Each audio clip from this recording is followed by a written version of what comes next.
was Karl Marx? From the things that I've read, he basically lived the lifestyle in many ways that he preached. He was a bum on his buddy Friedrich Engels' couch. He lived off the niceness and the compassion of his friend, as many of the communists do to this day still. I even heard that some in his family had accused him of even maybe being demon-possessed. So who was Karl Marx and what did he advocate for? Well, excuse me, the Communist Manifesto called for the workers of the world to unite. You have nothing to lose but your chains. But instead, communism has enslaved all those people that they promised to free. And frankly, most of those people were already free, and they didn't really have an interest in following this lunatic.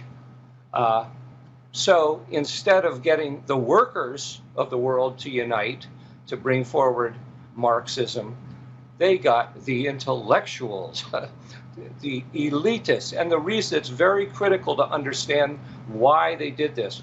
Marx was a petty, greedy, selfish slob.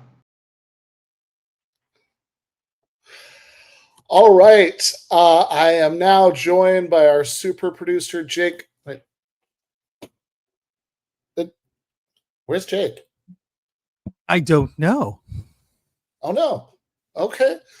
Well, we're looking into Jake is on vacation. He is going to be gone today and also next week.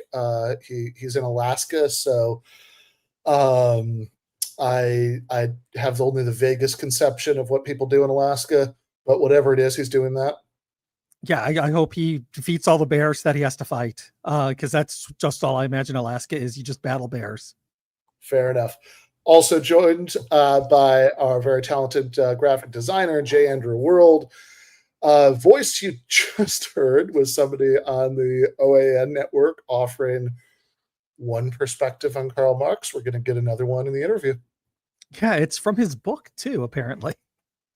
I'm sure it's a great read. I just wish they went into more detail about the demon possession. Yeah, that does seem like the most interesting part of that. I don't know. I just take solace in the fact that the, specter of Marxism continues to haunt OAN, in the 2020s, makes me feel relevant. But yeah, so we are going to be joined by Bruno Leipold, who wrote a really excellent book called Citizen Marx, Republicanism, the Formation of Karl Marx's Social and Political Thought. I actually had to pre-record that this morning because Bruno is in the UK, and so it's, I don't know, the middle of the night, I assume, there right now. But on the other side of that, we will be in the postgame, which will once again be live, where we are going to be joined by R.M. Brown to continue to watch Jordan Peterson talk to atheists. Sounds like a lot of fun. So how's life in LA? Very strange, and in many ways lately. I was just mentioning before we went on that, so of course the head of the California SEIU was arrested by ICE. There was a Free Huerta rally that I was going to go to earlier today. I tried to. They blocked off all the freeway exits that would have taken me to anywhere near there. I'm going to blame Hassan. He personally did that for you. Fair enough. And then when I got home, I saw the news that Trump is literally sending in a bunch of Marines. It's very unclear what the Marines will actually do. I mean, what legally they even can do, since they're not really allowed to do domestic law enforcement without at least going further, than Trump has so far. But certainly them being there is going to raise the temperature, which I would assume is the point, right? That this, like, the really striking thing about this, I'm writing something about this for Unheard, is that at the point when Trump decided to send in the National Guard on Saturday, these weren't even particularly big protests. All the reports I saw said hundreds of people, not even thousands, and most of them were just protesting. I mean, anything rioting-ish going on around the edges was, for the most part, not much beyond petty vandalism and block traffic. And so the idea that Trump would take this step of seizing control of a state National Guard over the objections of a governor, which nobody's done since LBJ did in 1965, over this is just insane. I mean, it's the approximate equivalent of taking out a fly crawling up the wall of your apartment, not with a fly swatter, but an AR-15. And it really seems in context like it's just escalation for the sake of escalation. That Trump loves spectacle, and he loves looking like a badass, and he's hoping that any drama and chaos that comes about as a result of this escalation can be then used as an excuse for even further escalation. So yeah, it's all respect to people who are out there right now. I would just say, on the off chance that anybody who's watching this right now is in the city and might take note of this, I'd just say, stay safe and be smart. Don't do anything that's gonna play into these motherfuckers' hands. Yeah, and hopefully you already left your phones at home. Yes, my God. So you have some opening arguments for us. Yeah, let's go to that now. Oh, wait. We have the, Ben's song first. Got to be streaming. Logical analysis. You're going to show us how to argue that. Go. This is based on data from a bunch of different countries. There's abundant evidence that at this point. Are we still living under capitalism? I certainly think so, but in her book, Capital's Grave, Neofeudalism and the New Class Struggle, Jodi Dean argues, in a sense, with some caveats we'll get to, that no, we aren't, or at least we're starting to not. Since there's a lot of stuff about Karl Marx in that book, and the other book that we're going to be talking about tonight with Bruno Leipold is all about Marx, maybe he is a good place to start to think about this issue. One of the core themes of Marx's work is that there's nothing natural or eternal about the way that capitalist economies work. It's one particular system that rose up in one set of historical circumstances and could very well go away under a different set of historical circumstances.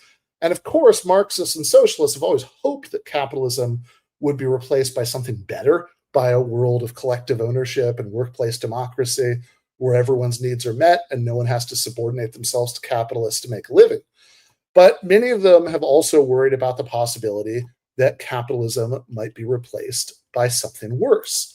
In the Communist Manifesto, Marx and Engels warned that class struggles sometimes end not with the triumph of a class that reorganizes society in its own image, but with the common ruin of the contending classes. Probably the main example they had in mind there was the fall of the Roman Empire prior to the rise of feudalism. Karl Kautsky expressed the same line of thought several decades later by saying that humanity faced a choice between socialism and barbarism, though most people remember the use of that phrase by Rosa Luxemburg, who was probably getting it from him, although she doesn't attribute to him. From Luxemburg, the phrase became a big part of socialist rhetoric and at least certain corners of the socialist movement later in the 20th century. And honestly, I think part of why the phrase caught on in the way that it did is that that word barbarism is so vague it can mean whatever people happen to be worried about at any given time. What Kautsky seems to have had in mind when he first used the phrase is like the apocalyptic collapse of industrial civilization, some sort of Mad Max scenario. But whatever barbaric thing is on the horizon at any point can be described that way. In the 1930s, for example, many socialists suggested that the only alternative to a global proletarian revolution would be a global descent into fascism.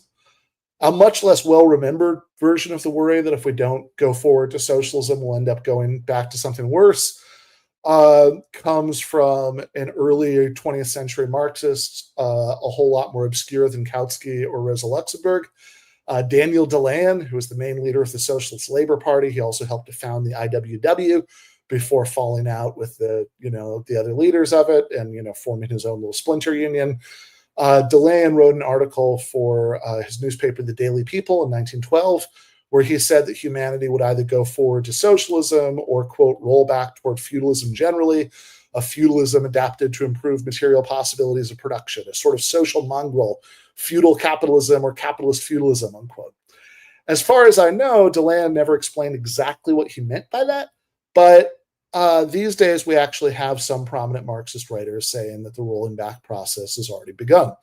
We've got Yanis Varoufakis, who wrote a book called Techno-Feudalism, What Killed Capitalism. That's probably the most well-known example of somebody making this argument. But the one I'm going to focus on today, for reasons that are about to get obvious, is Jodi Dean's book that I already mentioned. So that, again, is Capital's Grave, Neo-Feudalism, and the New Class Struggle. I wrote a review essay for Unheard called The 21st Century Belongs to Marx, where I paired Dean's book with Bruno Leipold's amazing book that, again, we're going to show my interview with him talking about it in a few minutes. So Leipold's book is Citizen Marx, Republicanism and the Formation of Karl Marx's Social and Political Thought. And again, you're about to hear a whole lot more about that one because Leipold is tonight's guest. So I'll hold off on talking about the part of the article that's about Leipold until then, except to say that a lot of that book is about the debates between, with Marx and Engels on one side and various non-socialist 19th century radical Republicans on the other side. And I make the point in the article that the shape of these debates can feel very familiar to the world of 2025, where a lot of people recognize on some level that economic oligarchy is a big problem, but they think the solution is trust busting. Whereas, others of us think, right, what I think certainly is, sure, trust busting is well and good, but it can't really do anything about the core problem, right? We need a workers' movement for that. And I was using that to help ground a bigger point, tying into the Jodi Dean book about neo-feudalism, about how if it's true that we're regressing to an earlier era of history right now, I don't think we're regressing all the way to feudalism or whatever, progressing or degenerating into anything that's even meaningfully analogous to feudalism. I think to the extent that we're regressing, it's to something a whole lot more like the original capitalism of the 19th century, the kind of capitalism Marx was writing about in Capital. And that gets us to the core of my disagreement with Jodi Dean. To be fair, in Capital's Grave, Dean doesn't go so far as to claim that our society today is already, fully neo-feudal, but she does think that's the direction in which we're transitioning, and that capitalist or semi-capitalist elements of the world around us are already coexisting with a bunch of neo-feudal elements, and that's the general direction of change. But let's really slow down and think about what would this even mean? The way Marx understood the difference, certainly between different modes of production, was primarily in terms of what are the dominant class relations. What are the relations of production tying the immediate producers, which just means whoever is actually out there making this stuff, whether it's, proletarians or serfs or slaves or whatever, the relations of production tying those people to whatever class is controlling the means of production. There's a nice visual representation of the Marxist categories here in one of my absolute favorite books about this stuff, which is Karl Marx's Theory of History by my boy Gerald Cohen. And on page 65 of that book, if you're reading the 2000 edition, he has this nice, convenient little chart. This nice table laying out the dominant production relations in different kinds of societies. And that word dominant is important because, of course, in just about any real society, you're going to get some degree of mixing and matching of different economic forms. The question is always which is the main one that's sort of powering the whole economy. So in slave modes of production, the dominant production relation is one where the immediate producers are owned by the people who run the means of production. So, they're slaves. They don't own either themselves or their means of production. So in Cohen's table, it's like, okay, do you own, does the immediate producer own his own labor power? Does the immediate producer own the means of production he uses? Slaves are none, right?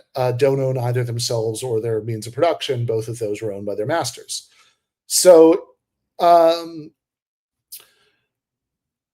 contrast, feudal serfs are some. They aren't exactly the property of the lords. They have some rights over themselves, and they even have some rights over their means of production. They have their own little plot of land within a larger feudal estate that they can farm to support themselves. They're allowed to spend most of their time farming that, but they're also not allowed to leave. And they're legally required to spend some of their time farming the lord's field to keep him and his court living in luxury. Then capitalist relations of production, at least at a first approximation, are all none. Workers entirely own themselves, but they don't own their own means of production. And I say at least at first approximation because Cohen introduces a big important caveat that's going to be relevant to the neofeudalism debate. We're going to get to that. Anyway, if you think about the differences between feudalism and capitalism, one difference that's positive is that workers go from none to all, or from some, right, from feudalism, right, from some to all on the own themselves part of the chart. That really is a massive advance in human freedom. There. On the other hand, though, a difference that's really bad is that the degree of exploitation is going to typically be much, much higher. Under earlier modes of production like feudalism, the exploiting class really only needed to squeeze out enough labor from the immediate producers to keep the exploiters themselves and their families and retainers living in luxury. And that left enough time. Not only could a serf spend most of his time farming his own little plot of land, but they could famously get a zillion holidays over the course of the year.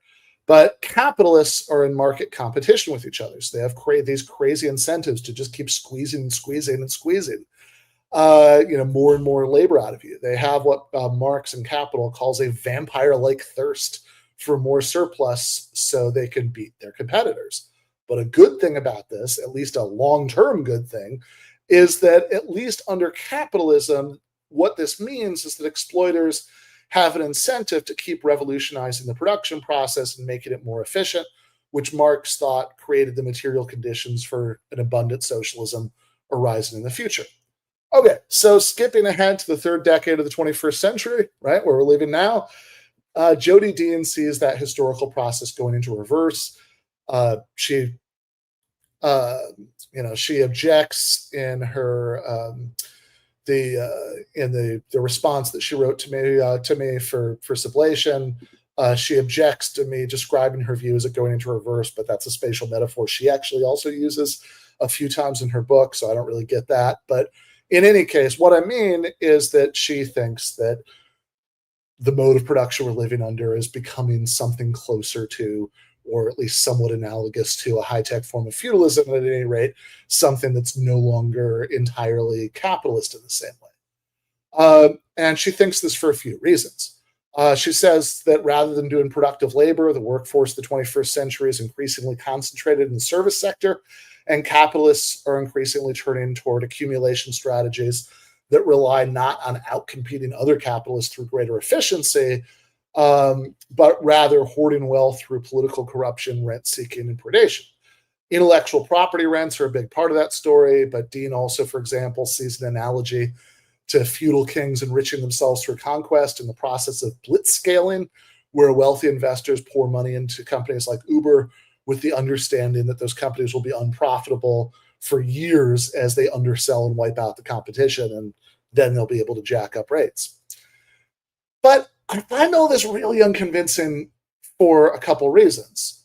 For one thing, if you're thinking about which class structure you're living under, what matters, stealing this point from my friend Michael Seckman, is not what strategies people are using to pursue interest, but what interest the class structure itself gives them, right? You could have different strategies for pursuing the same interest, but people still have the same class interests. It's still the same class structure.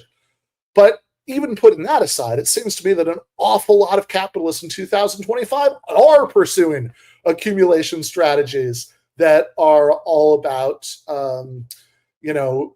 making the production process more efficient. That's everywhere around us. If that weren't true, why would we be getting the rampant automation and AIization of everything that Jodi Dean herself identifies as a big cause of the workforce being increasingly funneled into service work? As manufacturing becomes more and more automated, and its service work is less likely to be automated, or at least as the process happens more slowly there. That's the analysis she gives in the book. That it's harder to automate, or there's less incentive to automate a lot of those jobs. For another, no matter how much rent seeking and predation is going on in an economy, something must be going on at the base of the economy that creates the resources that's being extracted in rent or stolen by predators, right? That just saying there's lots of rent seeking and predation going on doesn't tell you anything about how the resources that are being extracted in rent or predation are coming into existence for the first place. So to answer that question, you really need to look at what the mode of production is, which is going to be about what the relations of production are. Do you have serfs? Do you have slaves? Or do you predominantly have wage workers, which is very clearly what we predominantly have? And maybe most importantly, I think Dean really misunderstands the Marxist position on so-called service workers, where she suggests that the mere fact that you're producing a service rather than a physical good makes you not a commodity-producing proletarian, but an unproductive servant. So here's what she says about this in her book. This is the quote. She says, although often overlooked by tech writers, the neo-feudalizing tendency of communicative capitalism show up most dramatically in the servant economy. I'm not referring here to the replacement of jobs by automation, but to its opposite, the limits of automation.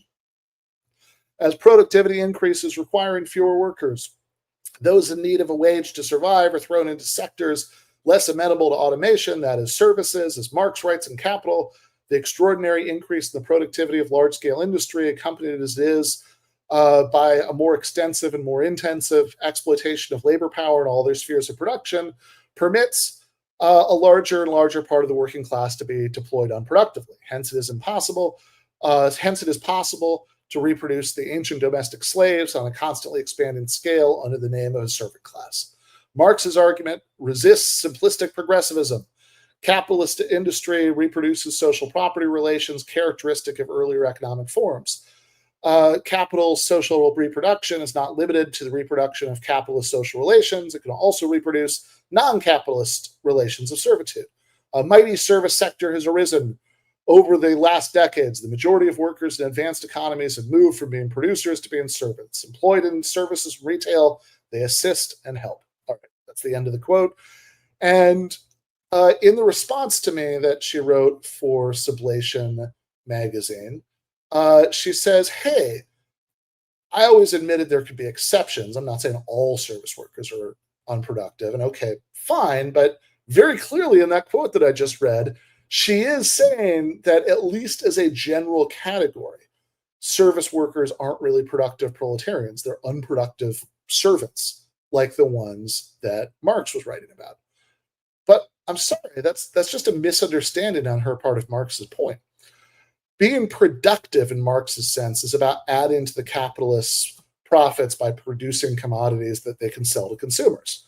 Whether the commodity in question is a physical good or a service has absolutely nothing to do with the distinction Marx is making about productive, unproductive, and his way of using those words. The servants he was comparing to ancient domestic slaves were literal servants like maids and butlers. And Marx's point about them is that these maids and butlers and whatnot weren't adding to what he calls the variable capital fund. That's just a technical term for the part of a firm's revenues that wages come from. Maids and butlers and whatnot aren't being paid out of revenues. In other words, that they themselves are generating with their labor.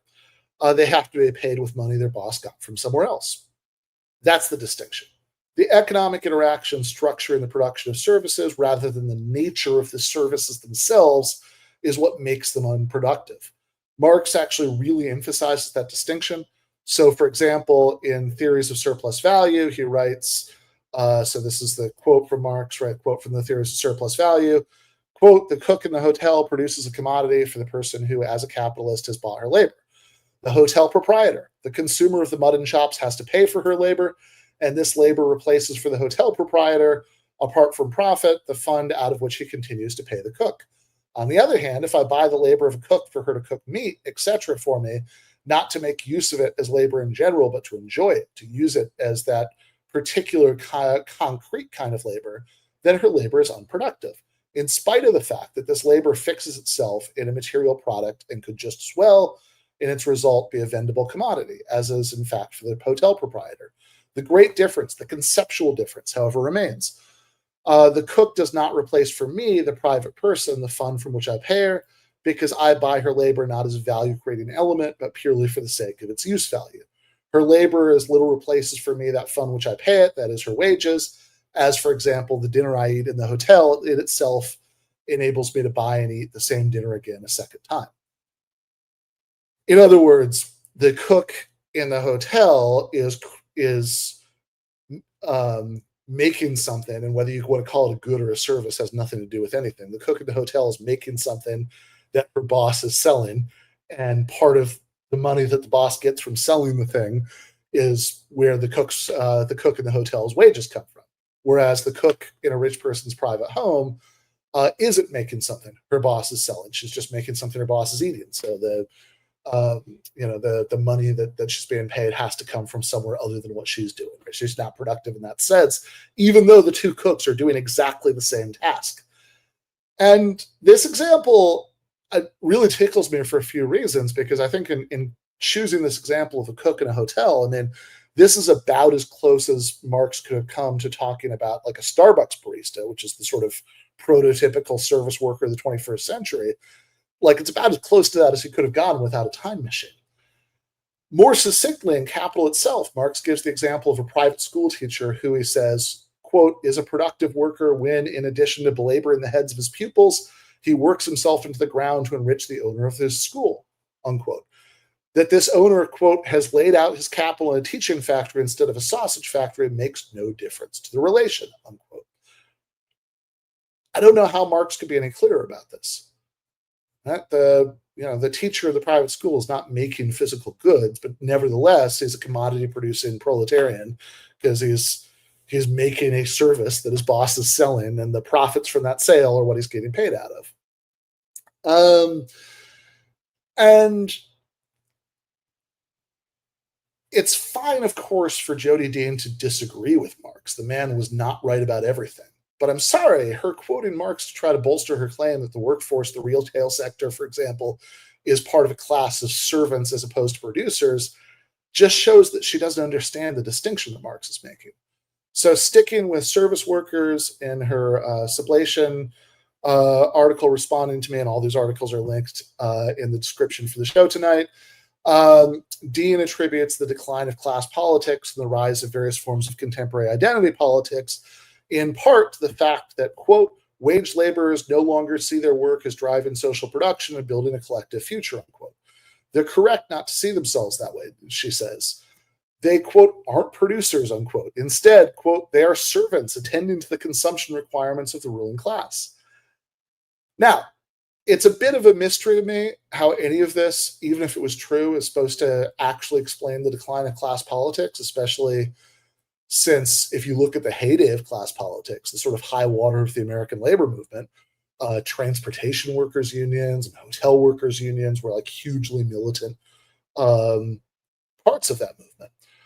Shameless plug, by the way, in a few weeks, I'm going to be interviewing Sean Richman on the show about his new book, We've Always Had a Union, which is about those militant hotel workers. But whatever, we can put all that aside. The bigger problem with this passage is that it's just not true.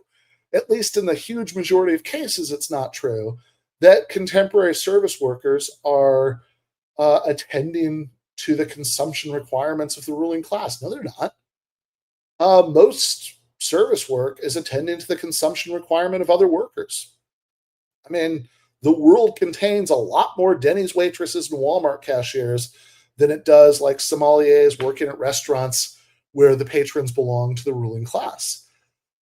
Whether the commodity being sold is an entire car or a 20-minute Uber ride, in any thriving capitalist economy, the consumers of the commodities the capitalists employ workers to produce are mostly going to be other members of the working class. I mean, just mathematically, that's the only way that can work. And by the way, so in the response to Dean that I wrote for Sublation, I use that same line about the, whether you're selling a car or a whole Uber ride, and Sublation tweeted that line out when they were, tweeting out my article.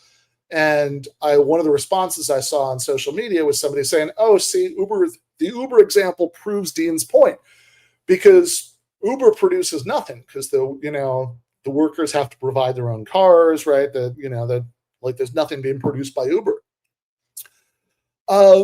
And I'd make a couple of points about this. First, remember, one of Marx's key points is that the capitalist is never producing anything. I mean, the new value, right, that comes about through the process of capitalist production is always being provided by the workers, right? Not by their employers, right? The employers are buying, means of production made by some previous workers, and those are being used, but the new value, right? So that they what's not just the value of what the capitalist bought, but the new value that's being added is always from the workers. And if you read chapter 9 of Capital, I was actually just going over this last week with my in-person Capital class in Los Angeles. And by the way, anybody who's watching in LA, feel free to join anytime. We meet Wednesdays at 7 p.m. at Cafe Mock in Koreatown. We're going to be reading chapter 10 in the working day on Wednesday. But in any case, in chapter 9 of Capital, Marx makes a big deal of saying that the value that capitalists invest in means of production, so what Marx calls constant capital, doesn't matter for calculations of the revenues that end up in wages versus profits, because the value of that constant capital just kind of comes out in the wash. Assuming everything is being sold at its full value, the price of the final product just includes the appropriate piece of the value of the means of production. So to make that concrete, if you're a capitalist who starts a coffee shop and part of your investment is buying an espresso machine, and that machine has a life of 10,000 lattes before it gives out, if everything is being sold at its full value, the price of each latte will include 1/10,000th of the price of the machine. And so the price of the machine just transfers from one side of the ledger to the other without actually affecting the creation of the new value. Because the new value, according to Marx, is exclusively being added by labor.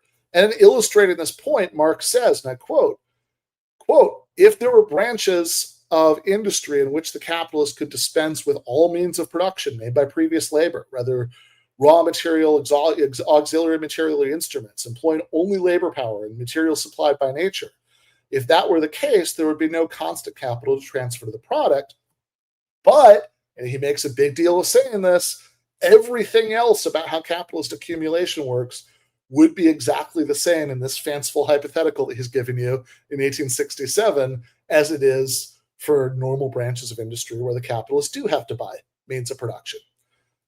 All right, so that's one point. And I know that's a little technical, right? If you haven't read Capital, maybe, maybe that, I don't know, you might or might not have followed that. But the other, which I think is a little bit easier to get an immediate grip on, is from that Cohen book that I talked about earlier, G.A. Cohen's book, Karl Marx's Theory of History, A Defense.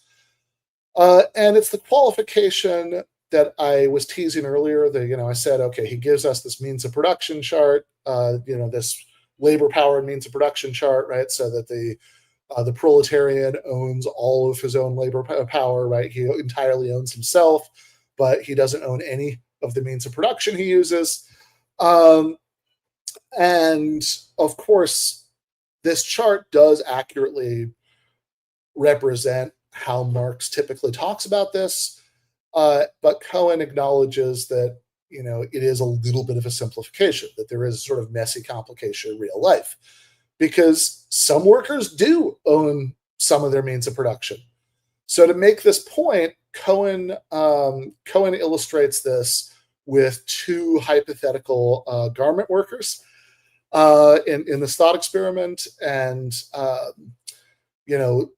so the two garment workers are named Schwarz and Weiss, which is a little bit of Yiddish language wordplay, since Cohen is kind of calling back in this example to an era where lots of Jewish people, including a bunch of his family members, worked in the garment industry. And in German and Yiddish, Schwarz means black and Weiss means white. So here's how Cohen describes his hypothetical garment workers. Quote, 1, Schwarz works as a cutter in a dress factory. His job is to cut bolts of cloth into segments in accordance with patterns. Some of the cutting is done by means of a machine, which Schwarz could not afford to buy. Some of it is done with scissors, which belong to Schwarz. So it is false that Schwarz owns none of the means of production he uses. 2, Schwarz's brother-in-law, Weiss, works in a coat factory as an operator. He sews coats on a machine, which belongs to him. Bringing one to the factory is a condition on employment of operators. He has no other instruments of production, right? So Cohen is considering an example here where there are 0 means of production that are bought by the garment business that employs him. What's more, cloth and thread are cheap, so that Weiss is able to buy his raw material and sew coats at home. And Cohen goes on to say maybe the only reason that Weiss doesn't just go into business for himself is that he lacks the business connections that his boss has, right? That's the only thing stopping him, right? He certainly has to, So it's not true of Schwarz that he doesn't own any of his own means of production. It's even less true of Weiss. And pretty clearly, Weiss is worse off for that fact. Maybe my favorite sentence in this whole book is the one where Cohen says, quote, if he has nothing to lose but his chains, the sewing machine he owns is clearly one of those chains. Cohen didn't have a crystal ball that let him see the rise of the gig economy that writers like Jodi Dean and Yanis Varoufakis mistake for resurgent feudalism, but which is actually just sort of grim, extreme neoliberal capitalism. Cohen was just describing the standard labor conditions of a generation or two before he was writing this. But if you were writing that passage in the 2020s, he might have dispensed with the old-timey examples about Jewish garment workers and just talked about the difference between unionized cab drivers and Uber drivers who have to buy and maintain their own cars.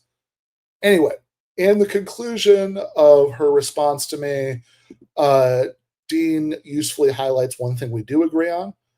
Quote, I agree with Ben Burgis, quote, she writes, quote, that the future will be bleak without a powerful labor movement. Unquote. This is not a small point of agreement. It's huge. But I'm confused by the claim that she follows this up with, that, quote, the neofeudalism hypothesis tells us where we can find such a labor movement. Service workers. Now, I don't think that Dean is wrong to see an important frontier of organizing here. It's not exactly a new insight that, it's important that the labor movement find better ways to organize more service workers, right? That's not something we need the neo-feudalism hypothesis for. If you actually talk to some labor organizers, it's kind of been conventional wisdom in their world for a very long time now, but whatever, it's true. Reindustrialization, has been a stated priority of both the Trump and before that, the Biden administrations. Trump in this strange fumbling way with his incoherent tariff policy, and Biden with the CHIPS Act. And if that trend continues in more competent ways in the future, we might get a little bit more manufacturing share of employment back. If so, that would be great news for the labor movement, since manufacturing workers tend to have more strategic power, strategic leverage against capital. But sure, putting that aside, most workers are going to be service workers. That's not changing. And Dean is right, and the conventional wisdom of labor organizers is right, that to the degree that automation everywhere and, outsourcing in countries like the US is shifting more and more of the working class of this country and other countries towards service work, more labor organizing will have to take place in that sector. No argument here. But how Dean's neo-feudalism hypothesis, which analogizes service workers to domestic servants, is supposed to create the expectation that this layer of society is like the force we need to get out of neo-feudalism, right? She refers to it as the servant vanguard. How that logical leap works is kind of beyond me. Under literal feudalism, there were centuries of periodic revolts by agricultural serfs that, sometimes got them some concessions, but it certainly never overthrew the feudal mode of production. The only thing that did that was the rise of the modern capitalist class, whose ascent was solidified by these bourgeois democratic revolutions, France, the US, Haiti, etc., that inaugurated the modern world.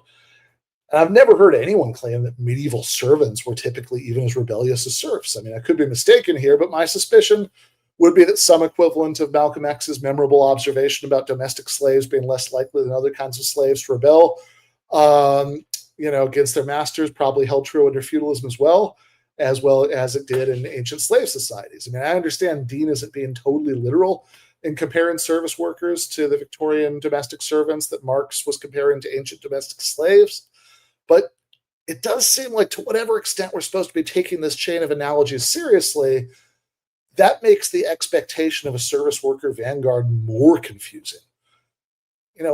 And really, here's the biggest point. No form of society prior to capitalism was overthrown by that society's labor force, at least not acting on its own behalf, rather than just sort of being used as ground troops by some other class of the population. The Marxist expectation that the emancipation of capitalism's commodity-producing working class will be the act of that class arises from a particular analysis of the role of the working class in the capitalist mode of production. And it can't simply be assumed that something similar will continue to be true if we're exiting capitalism and entering a different system. If that was really true, we'd have to go back to the drawing board and kind of start the analysis all over again. In other words, Jodi Dean's good and healthy political instinct that the only way forward lies through a revitalized workers' movement seems to me to be in conflict with her current theoretical analysis. If so, I hope she picks the instinct over the analysis. And on that note, I think we should leave it there for this and go to the main interview for tonight. So again, remember, I had to pre-record this because Bruno Leipold is in Britain and it is the middle of the night there right now. But let's see. This looks. Sorry, wrong video. Let me just grab the right one. Yep, there we go. So it looks like this is about an hour and 20 minutes long, the interview, which means we'll probably be ending the main show maybe 10-15 minutes late on the other end. But once we do, we will go to the post game with R.M. Brown, where we're going to be watching some more Jordan Peterson versus atheists. So should be a good time, and we will see you guys on the other side. All right. Bruno, thanks so much for coming on. Yeah. Hi, Ben. Thanks for having me. So this is your book, Citizen Marx, Republicanism and the Formation of Karl Marx's Social and Political Thought, which is definitely, my own favorite, book about Marx that I've read probably in years. Big fan of the book. So how long were you working on this? I mean, this is a big project. Oh, well, in one form or another, I've been working on it for more than 10 years. It was originally my master's thesis way back in the early 2010s. It became a PhD after that, and I've been working on it ever since the PhD as well. So yeah, it's a 10-year plus project. Okay, yeah, no, it feels like it. I mean, this is one of the things that's most valuable about this book is that it goes deep on all of these sort of now obscure historical debates between Marx and other kinds of 19th century radicals, but it does it in a very it does it in a very accessible way. It's a very fun book to read. Do you want to just kind of take us in to start, like, kind of at a view of 10,000 feet, what the project is? Yeah, sure. So I guess what most centrally I'm doing is trying to show why, if you want a proper understanding of Marx's thought, which I'm hoping we do, that you need to have an understanding for how important republicanism was to shaping it. And I mean that in both a positive and a negative way. And that's important to me because so a positive, is like positive influence is pretty easy, like how does, republicanism shape things that Marx thinks, right? We can trace that back to republicanism. But I also mean it in this negative sense of like republicanism exists at Marx's time and he's defining his communism with and against it as an alternative political movement. I just want to stress that as an opening because I already think that a certain misunderstanding that seems to be happening to me quite a lot with the book already is that people are saying that I'm just arguing Marx is a Republican, and that's not quite what I'm trying to do with the book. I am trying to argue that republicanism is very central to understand Marx's communism. I would even say that Marx has a Republican form of communism, but that's not quite the same, at least in my head, as arguing that Marx is a Republican, because to be just a Republican without the communist addition also means something in the 19th century, because you get non-communist Republicans.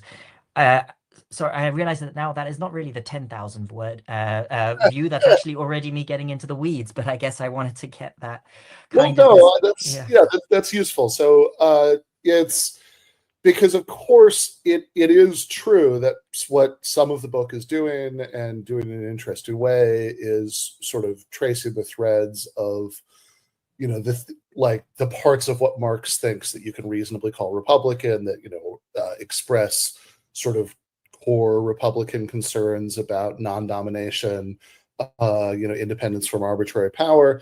I mean, that's definitely there in the book, but quite a bit of it is about Marx's critique of what would have normally been called republicanism in his time and place. And I should say it's also tracing also quite a bit of it is tracing sort of Marx coming to these views over the course of his life. But what? So maybe a good entry point is, when we think about republicanism in this context of 19th century radicalism, I mean, I think it's a very easy way to think about it, even given what you just said about the communist addition to republicanism. Is okay. So sure, you might think of like bourgeois republicanism, like from the French Revolution, as this view that's concerned about the arbitrary power of kings, and but doesn't have an economic dimension. But the kind of and then Marx comes along as a communist and he's adding that dimension. But the kind of republicanism that Marx is engaged with and is critiquing, and in fact that he is often very harshly critiquing, although later in his later work in Capital you kind of trace some ways that he has absorbed some of what these guys think, even as he continues to disagree with them in important ways. This kind of republicanism, it is not the sort of non-economic, purely political form of republicanism. I mean, these people did have a critique of the emerging capitalist order. It just wasn't Marx's critique. Yeah. Oh, yeah. I mean, entirely. I mean, I think that I think exactly. So let me catch what I'm trying to say. I think that I think that different response to capitalism is really important. Maybe that's what I would get stress, is that I think that we just think now, if you're an anti-capitalist, you're pretty much a socialist, right? That is the most obvious way today. Perhaps maybe there's green forms of anti-capitalism that might not be quite socialist as well, but pretty much that dominates what our understanding of the world. And I just think that the 19th century offers us a different alternative. Right, so that is, rather than trying to collectivize and abolish private, so collectivizing property and abolishing private property, there's the Republican alternative, which is that everyone becomes a property owner, right? That we are therefore, and that follows from Republicans opposing capitalism, or these more radical Republicans opposing capitalism, because they oppose the dependence of wage labor. And I just think it's it's a different and it's an alternative way one could think about alternative to capitalism. I mean, I think that Marx's criticisms that I discuss a lot in the book, and you mentioned why he thinks it's an outdated ideal, and I think Marx is quite accurate in a lot of that criticism if we move from the historical points to now some more contemporary things. But I don't think that, I guess I also think that there's things to learn even when things are wrong, I suppose, in that way, or at least maybe at least that there's there is something to be said for some aspects of the Republican social program that I mean, they talk about basic income or basic capital and things like this. Actually, sorry, more accurately, I should say that 90s Republicans are not that keen on basic income because of their opposition to their belief that work is very important, but they do have ideas about basic capital. So it's very important. They have ideas that every person, when they turn 18, should get a certain amount of grant of a certain kind that they could use for whatever they wanted. And I think these ideas are interesting. We might not necessarily agree with them, but I think that there's certainly a lot to engage with there.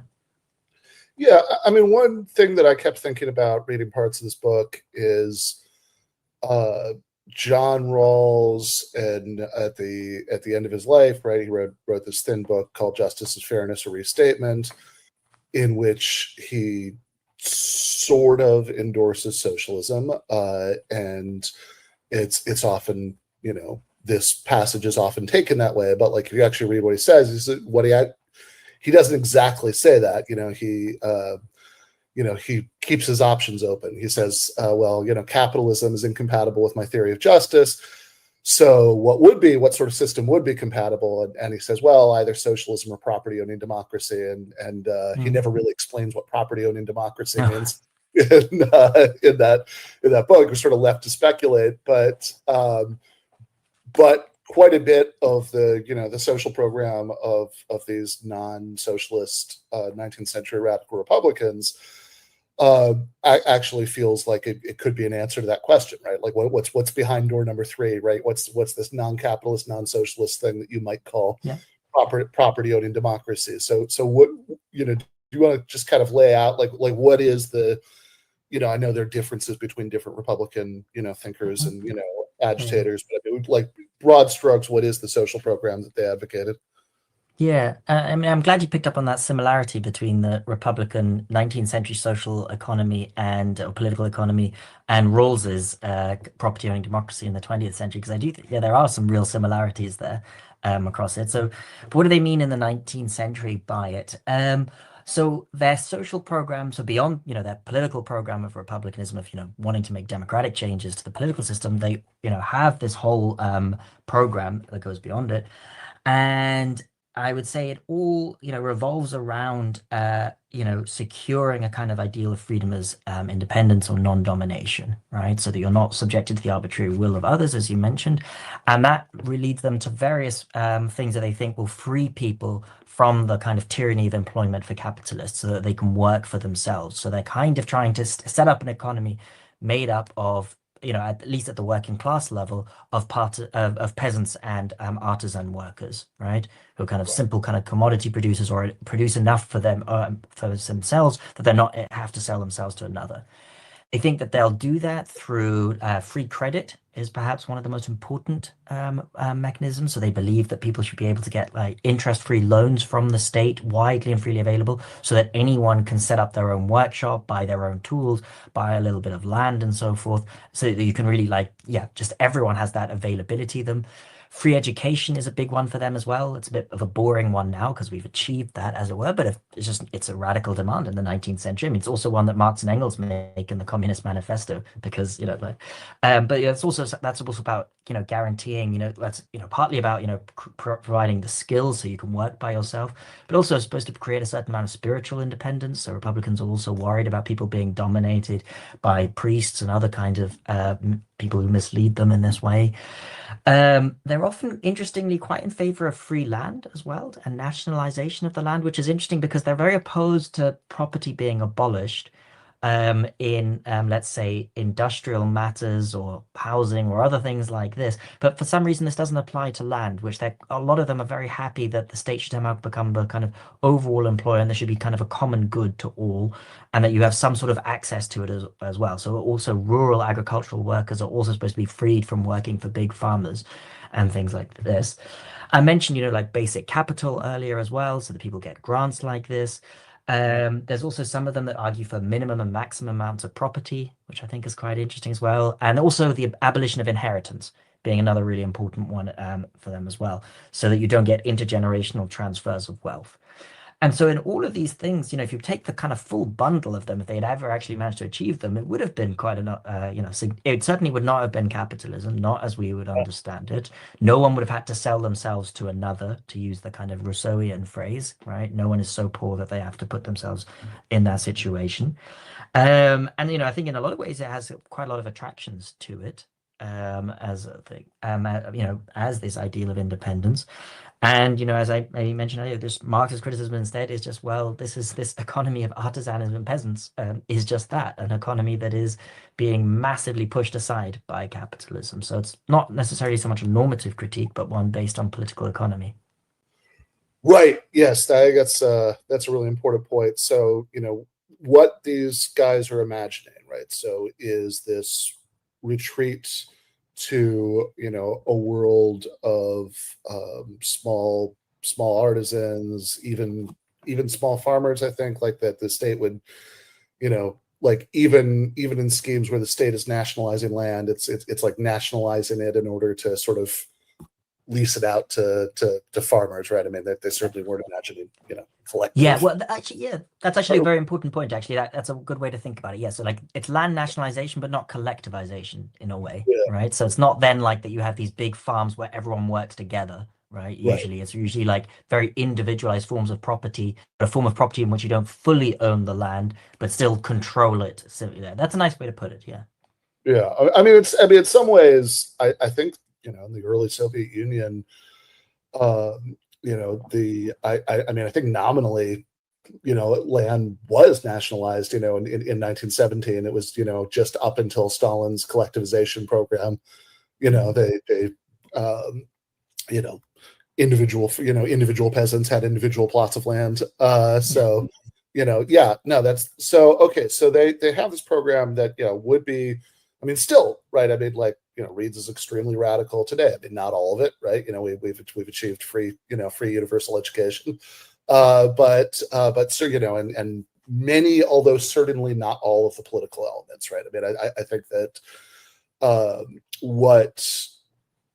think, my sense is that is that there are going to be much more sort of radically bottom-up elements to the vision of political democracy in most of these schemes than anything that would be sort of standard in 21st century democratic capitalism.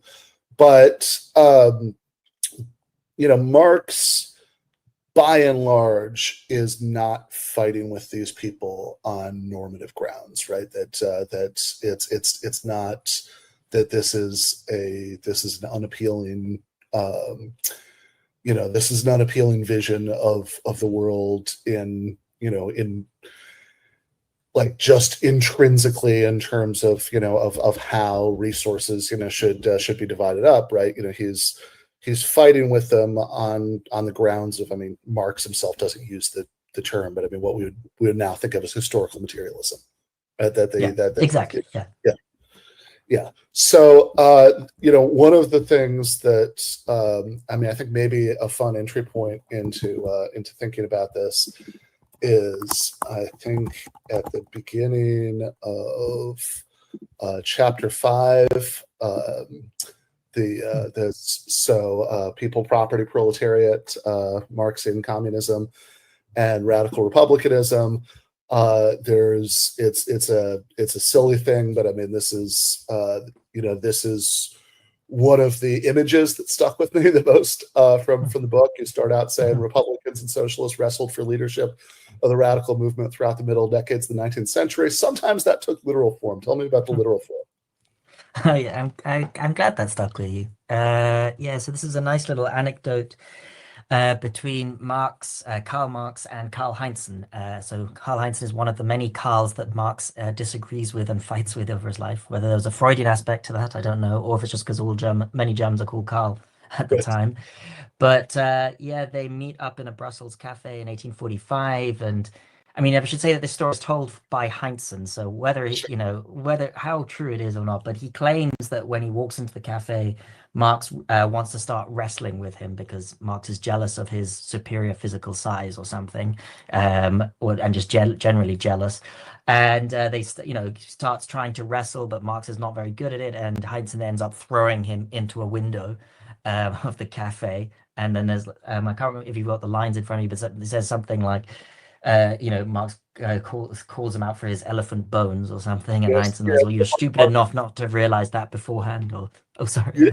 Yeah, yeah. Marx gathers himself together and shouted that is no skill when one has elephant bones. To which Heinzen replies, "Of course, but it took skill to be so stupid as not to have realized that." Yeah. So tell us about this guy, because I mean, before even like really getting into the polemics back and forth with Marx, I mean, this is just one of the many fascinating people in this sort of milieu who we don't typically remember at all today.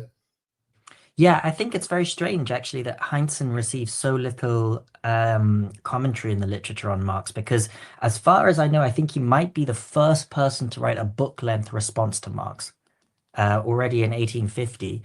And, him and Marx have, they interact frequently in the 1840s. They, positively also at points at the beginning, especially. And then they have like a big falling out in 1847 or so over kind of republicanism and communism. This is after the supposed wrestling match. And they continue like insulting each other in their letters for the next 20 or 30 years or so. There's even, a very long footnote in Capital where Marx anonymously responds to Karl Heinzen's review of his previous book. So they really, there's like a lot to go on. And so I don't have a good explanation for why people haven't discussed this very extensively. But, one thing I go into the book is that their interaction is actually really interesting because it's not just wrestling matches, which is fun. But, in some ways, I think Heinzen can be seen as the first serious critic of Marx's historical materialism. So this is already in their 1847 debates. They end up having a long back and forth in this newspaper in Belgium, in Brussels, the Deutsche Brüsseler Zeitung, which is all about essentially to what extent does politics have a role in historical materialism or in shaping the world, and them taking very different views of it, with Heinzen taking a more, I suppose we might call it voluntaristic point of view, that what can be done, and the amount of political power. He thinks that the German princes is where political power is, not in the German factories, he says, small as they are at that moment, and accuses Marx of only caring about power when it comes out of a factory. And Marx kind of teaches him a lesson in basic historical materialism in his responses, arguing, where in fact the power really does lie, and what how history is shaped and so forth. And I find the debates really quite fascinating, and they also in some ways play into this debate that we just talked about earlier about the different visions of political economy. So in some ways, Republicans at the time might be thought to have a view of society and history that gives a lot greater role for what is just possible at any particular moment through people's exertions of their will and what we can do if we organize. Whereas Marx, I think is, certainly not the technological determinist that he's sometimes painted to be, but does think that there are material constraints and borders about what is possible within the stream of where history is moving. Of course, there is, possibilities within that river, let's say, to make changes. And so in a way, yeah, you can see that their disagreements about what political economy want also to some extent spring from a different foundational view about how society functions and how history has looked like. And that's, I think, nicely comes out across in this kind of Heinzen-Marx exchange. Yeah, I mean, this is fascinating for a few reasons. I mean, it's kind of funny, that line you just quoted. I remember when I was reading this thinking this is probably the historically the first instance of a Marxist being accused of class reductionism, that Heinzen says that Marx and Engels only recognize politics when it reaches into the factory or when it crawls out of the factory, which is also just a nice turn of phrase. But but this is also seems like something that ought to get more attention, because as I was reading this, I kept thinking about, okay, so there are all these debates about exactly how to understand Marxist theory of history, right? So G.A. Cohen has his very famous book, Karl Marx's Theory of History, and there are all these responses to that. And it feels like 95% of that is based on like parsing a few paragraphs in the 1859 preface. Marx talks about base and superstructure and all that stuff, right?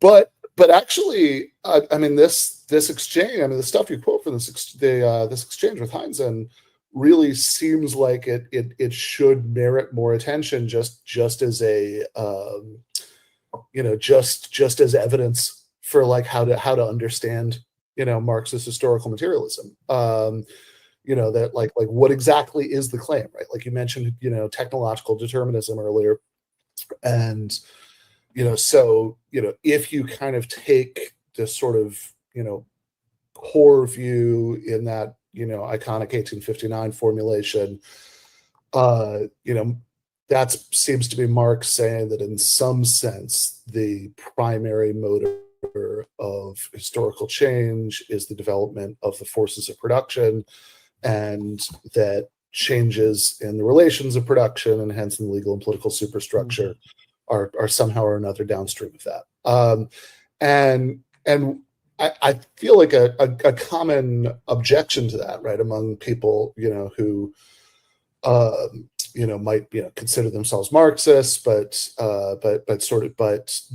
dislike like Cohen style views that are sort of taken very directly from that, is, well, hold on, where's the class struggle in this, right? We're like, if you're saying that that sort of the imperatives of the development of the forces of production are giving you transitions between one form of society and another. I mean, like is how are we supposed to fit this in with even like the claim at the beginning of the Communist Manifesto, right? All hated to exist in history is the history of class struggle, right? Which is it, right? Is it and it seems to me that that some of the stuff that Marx is writing in reply to Heinzen, I think is at least suggestive of answers about how all of these elements fit together for Marx. That because Marx is saying things like he's explaining what his claim is about the what technological determinist, right? Limitations on historical change by saying, well, if the proletariat took power and this country under these conditions, the victory would be short-lived, right? So it's which seems to suggest a picture where you still have a fair amount of local contingency that which kind of explains, I mean, obviously, like the actual mechanics of going from one system to another in a particular country at a particular time are determined by what's going on with class struggle, but what this larger picture about the forces of production is doing perhaps is just setting parameters on what kinds of change could happen. Yeah, no, for sure. I mean, I think that I don't think that the exchange with Heinzen gives us definitive answers about any of this. In a way, no, sorry, not that you were saying that. I meant it in just the sense that I think that what it actually more interestingly gives us in a way is that I think it highlights the tensions that just exist in the theory of historical materialism, right? So it just is a tension, right? Just how much of a role politics plays, how much is possible at any particular moment, how much is predetermined, how much is given, and all these things. And so in a way, one thing that I'm not sure I actually say this in the book, and I wonder whether I should have, is that I think that maybe one reason that Heinzen gets under Marx's skin a little bit is because he's also highlighting real tensions that are there in the theory that aren't easily resolvable. And in one way, and it's not as if like, I mean, I personally, let's say, favor more of a interpretation of historical materialism of the kind of Ellen Mason's Wood variety than maybe the Cohen variety, even though these are somewhat stereotyped positions, perhaps. But I don't think anyone can doubt that there are a lot of statements in Marx that do suggest something like a Cohen interpretation. And someone like Ellen Mason's Wood says that. There is no doubt that the 1859 preference does lead you to that kind of reading, right? And so I think it's not surprising that someone like Heinzen would jump on certain things that Marx says. I mean, so Heinzen actually it takes exactly that long famous paragraph from the 1859 preface when it appears in 59, and he writes a review of it, and it's that review that leads Marx to reply in Capital. So Heinzen does jump on what he sees as, well, this, you say this is the key paragraph that sets out your vision. Well, here's what's wrong with it. All right. If I remember rightly, Heinzen has this nice phrase where he calls it, like, he accuses Marx of propagating a doctrine of two pockets, which is not a joke that works in English, but it's a joke that is quite relatively smart in German, because he says the two pockets refer to the Maultasche and Hosentasche, and Maultasche is a type of pasta, and pocket, and the Hosentasche is your trouser pocket. And so he's saying that basically Marx has reduced everything to what you eat and what you make, what money you make. And so it's quite a nice encapsulation of a certain criticism of materialism in that way.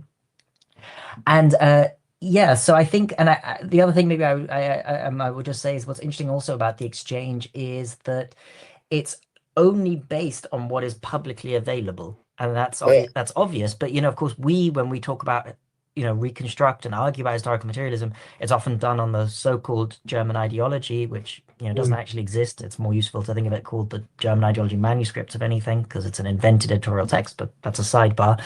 But that just doesn't exist in the public. Marx and Engels are writing these manuscripts from 1845 to 1847, but they never see the light of day. So the whole argument between Marx and Heinzen is just based on whatever kind of like they've brought to public attention, and perhaps maybe what Marx and Heinzen had discussed behind the scenes when they met up in Brussels and otherwise. And so it's really, that also makes it quite interesting, I find, because you then get a bit of a sense of what the theory might have looked like to people at the time who didn't, have access to Marx's manuscripts the way we do today. And, in some ways that means that I think that perhaps some of the nuances get lost a little bit, because, they are making quite, bombastic kind of statements in this kind of like very aggressive back and forth between them. That doesn't always necessarily allow for like some of the kind of more subtle aspects of the positions to come out. Yeah, I mean, I will say though that it is also interesting that Heinzen's challenge to Marx does lead Marx to sort of give us some of the most subtle and interesting formulations that he gives of historical materialism. So that in the footnote you're talking about in Capital, right? This is the thing. It sees the opportunity of briefly refuting an objection made by a German-American publication. That's not going to say his name. You can't even dignify him with his name. It's funny. Yeah.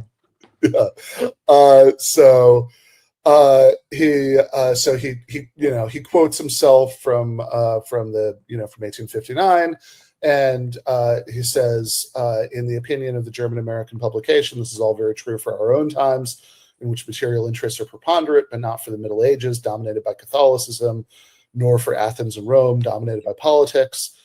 In the first place, it strikes us as odd that anyone should suppose that these well-worn phrases about the Middle Ages and the ancient world were unknown to anyone else. So that's just kind of shade. But then the interesting part is where he says one thing is clear: the Middle Ages could not live in Catholicism, nor could the ancient world in politics. On the contrary, it is the manner in which they gained their livelihood, which explains why in one case politics, in the other case Catholicism played the chief part.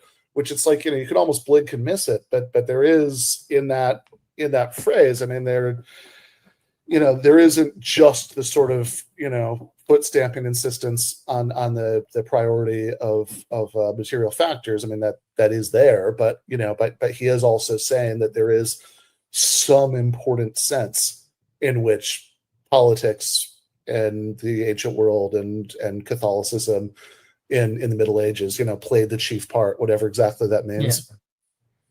Yeah, no, entirely. Actually, it's nice to have highlighted that, because it also shows that like the engagement furthers the argument, right, and like makes for more interesting statements on it. I mean, I think that what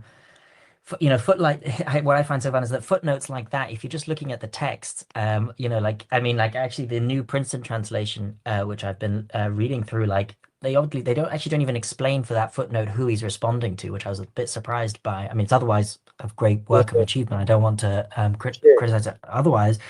Well, I have some criticisms, but I think it is a great achievement. I want to stress that. But I thought it was interesting that that isn't explained because, there's actually, it's a hefty footnote, but it also there's an entire personal feud and history behind that short statement, right? And in some ways, I thought that you could actually tell a story of capital through its footnotes, which so often are, give you actually sometimes the explanation for what's going on in the main text. In this, ways in the early chapters, it's like the footnotes that tell you that it's like a critique of Proudhon, which isn't obvious, let's say, through the main text. And it's really through the footnotes that all the enemies that Marx is trying to defeat in a way come more obviously stated. Yeah, I mean, you kind of, I think you sort of have to treat the footnotes like panning for gold because quite a few of them are not particularly interested. It's just Marx makes some claim, and then footnote is just a quote from some earlier political economist or, God knows, Benjamin Franklin or whoever, right? Who's saying something vaguely similar, right? So it's just sort of it's kind of a way, I guess, of backing up the main argument, but it's a lot of that's not that interested. But also the footnotes are the primary place, and I mean, whatever else want to say about Marx, I mean, he was just one of the great literary haters of all time. Yeah. It's I always think of that letter to Engels where he says Bakunin has become a great heaving mass of flesh, right? That's so he's so all of the sort of so many of the really good diss tracks in Capital come in the footnotes, right? That they that's where he's really unleashing, quite a bit of that, right? And then, so oftentimes the footnotes are some of the most entertaining parts of Capital, and also in that Heinzen case, I mean, that's actually sometimes where you get some of the most surprisingly interesting formulations. Yeah, and you're right about this. There'll be the quotations to random political economists in the footnotes, and you'll be like, "Oh, I can just skip past that, right?" And then you forget, and then you actually look sometimes more closely. And you're like, "Oh, wait, there's a nice barb inserted into the middle in square brackets, or the final thing," and you just you totally miss it sometimes. There's one thing I'm in a reading group for it at the moment, and it is really nice. One of the things is that when you do miss it, that someone else can then point it out, and he's like, "Do you see that really great footnote?" And then you can get reminded of that. Yeah, right. Because you just sort of let your eyes scan past. Because okay, there's no actual Marx in this footnote. It's just exactly. It's a paragraph of Ricardo saying something vaguely similar, but nope, there is. Yeah.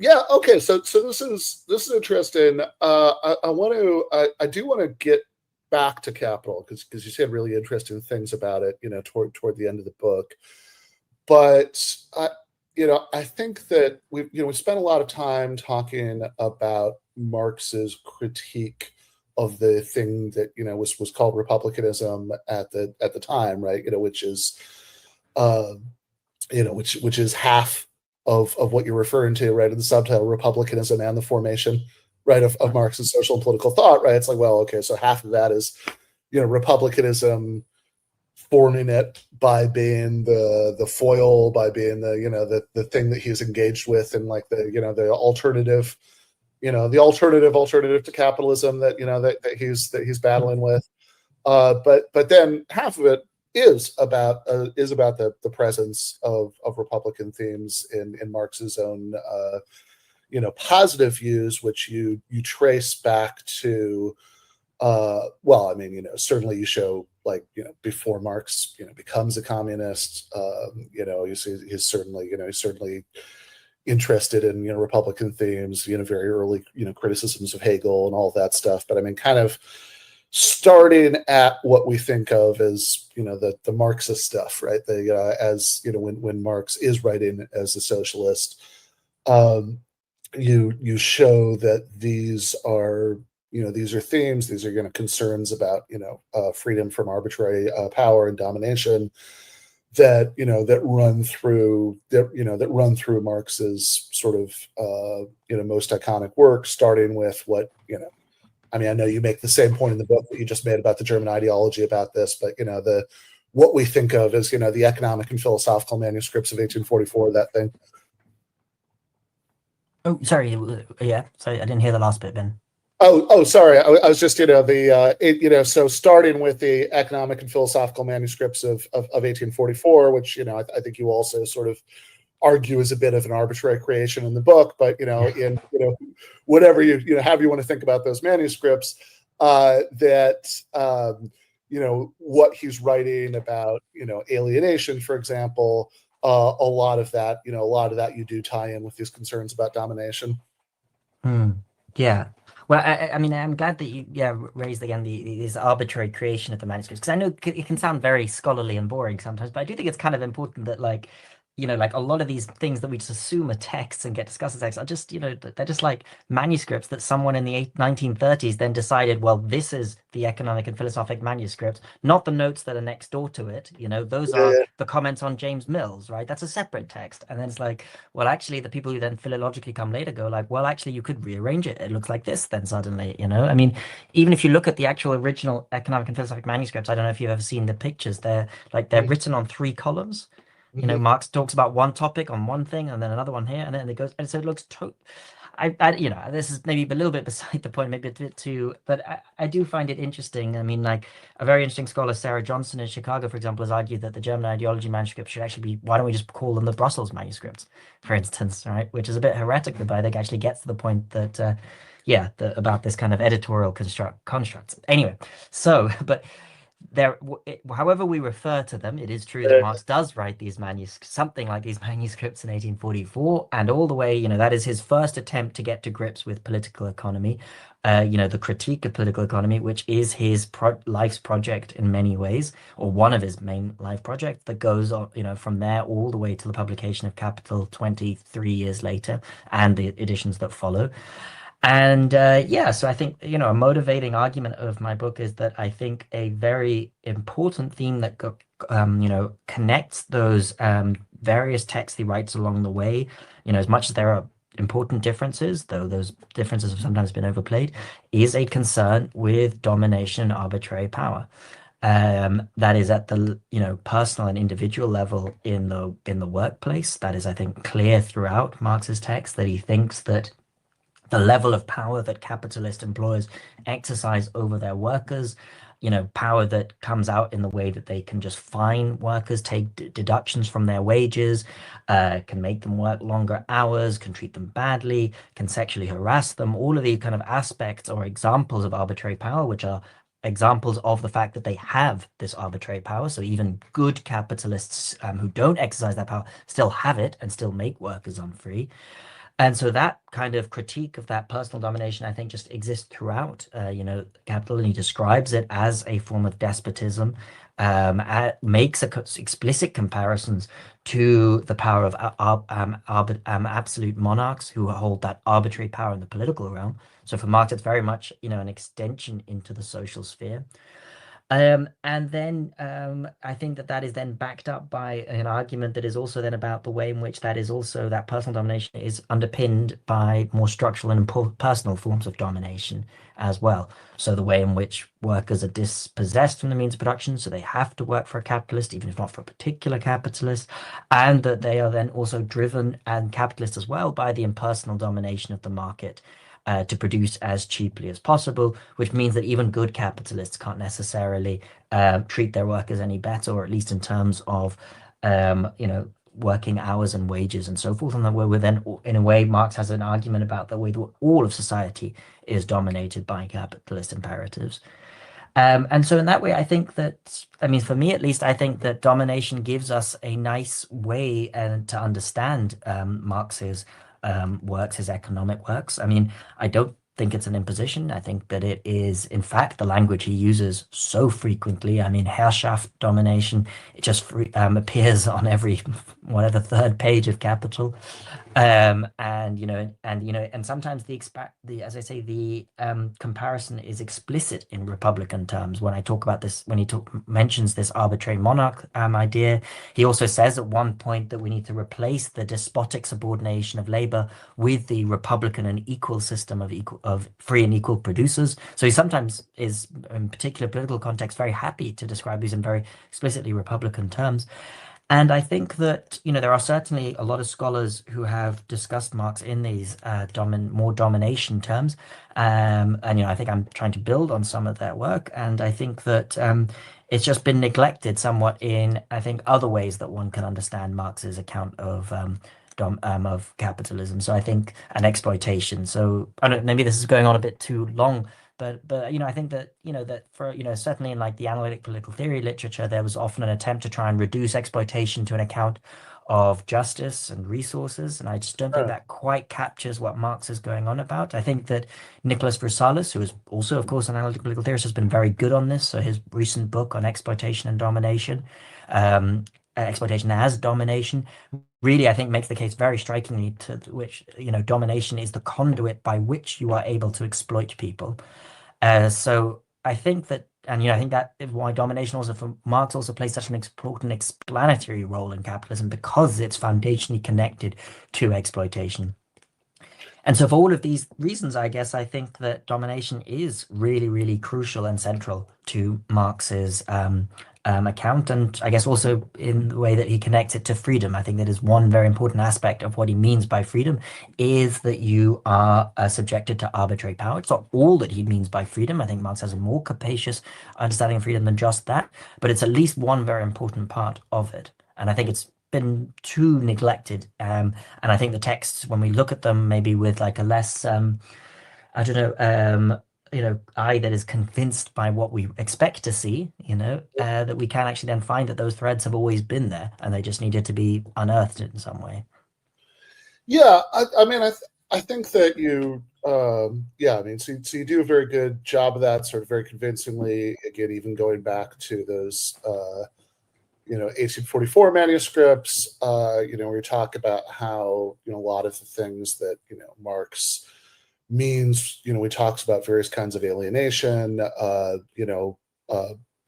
downstream of, workers, not controlling the product of their labor, not controlling the conditions of their labor, all of that stuff. And of course, by the time we get to Capital, right, it's chapter 6, Chains and Indivisible Threads, Liberty and Domination, in Marx's critique of capitalism, you certainly highlight, stuff that, is very,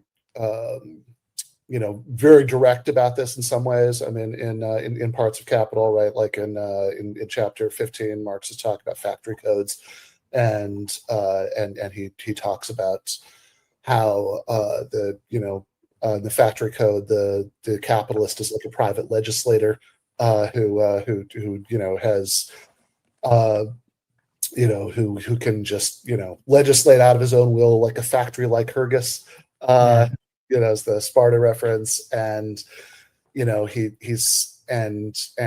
has this line about how capitalists who may be like bourgeois liberals in the political sphere, so when they're ruled over, they want they want all these liberal restraints on the state, and of course none of that is present when they're ruling over workers in the factory. So there's none of the division of power so beloved by the bourgeois, never mind the still more beloved representative system. And I think that maybe the interesting thing that it'd be interesting to hear you talk about here is the sort of relationship between this and what you kind of glancingly mentioned a minute ago, which is the sense of markets dominating everyone, or the relation between this kind of personal domination of workers by capitalists and the like the kind of thing that oftentimes certain kinds of Marxists, especially ones who are very interested in value theory, often really like play up and emphasize, which is say, no. The really important thing here is impersonal domination, right? That's what matters. And it seems to me that oftentimes that like Marx has some relatively subtle things to say about the relationship between the two, right? Like in chapter 28, of Capital, in the Fowkes here. I'm not talking about the Princeton. I know they're doing a different edition, so the chapter order is slightly different. But like in there, Marx has this nice line about the silent compulsion of economic relations, setting the seal on the domination of the capitalist over the worker, which, I suppose there might be different ways to read, but I think a fairly natural way of reading that would be that it's not that, it's not that the domination we're concerned with here is only impersonal. It's that these impersonal market forces are generating this objectionable, arbitrary personal domination. Yeah. No, I couldn't agree more, Ben. I think that for me, at least, I don't know what would be the advantage of trying to like prioritize almost to say, well, personal domination matters more than personal dominators. I think that I think it's about the relationship between them, I suppose, right, is really important. So I think when we start with the analysis, I think we first need to start with like, what are these different forms of domination? Get a sense of that. And then I think the next question is then like, how do they fit together? And I think you're right. I think Marx says a lot of interesting things about that. I think that, you can't understand, maybe to clarify, I think there's at least three different forms of important domination, right? So there's the personal domination by your individual capitalist. It's a kind of structural domination by the capitalist class related to the means of production, and then an impersonal domination of the market. So these kind of three faces, as it were. One way to understand it. I mean, and you can't understand why you are personally dominated without understanding structural domination, obviously, right? So why would you subject yourself to this master? Because you are free, in a very basic sense of freedom, not to do so. And that is the reason is, well, because you're dispossessed from the means of production, right? And that means that you have to do that, right? And so that means that the kind of personal domination you're subjected to is different. And then there's the kind of interactions between the personal and the impersonal. One relationship I'm thinking about at the moment is, I said that, Marx says that when he's talking about the working day, and he tells this, and it's a nice bit. He says, that the capitalist is fighting for, to lengthen the working day. The workers are fighting to shorten the length of the day. And this is the fight between equal rights and force decides between them. Is that he then says, but ultimately, actually, it doesn't matter so much about their individual wills to some degree, or at least because the good or bad capitalist, and he says that uses that phrase, that they are going to be driven by the market, whatever, right?